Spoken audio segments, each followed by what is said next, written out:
Во близина на Блаце веќе 2 дена е активен шумски пожар кој едно време се закануваше и по локалното население и околните куќи, но за сега е ставен под контрола. Времено беше затворен и граничниот премин Блаце.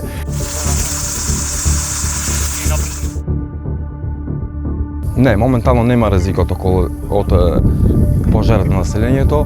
Од Сабале се гаси со 3 хеликоптери, 2 од полицијата и 1 од АРМ. Во гаснењето на пожарот учествуваа голем број противпожарни екипи, а беа вклучени и армиски и полициски хеликоптери. Првичните информации се дека тие на терен истуриле преку 70 тони вода. Претежно беа зафатени грмушки, нискостеблести растенија, неквалитетна шума и трева. Институциите сепак ги повикаа граѓаните да не се движат во пределот кон Блаце. Во текот на денот на територијата на државата беа активни 8 пожари.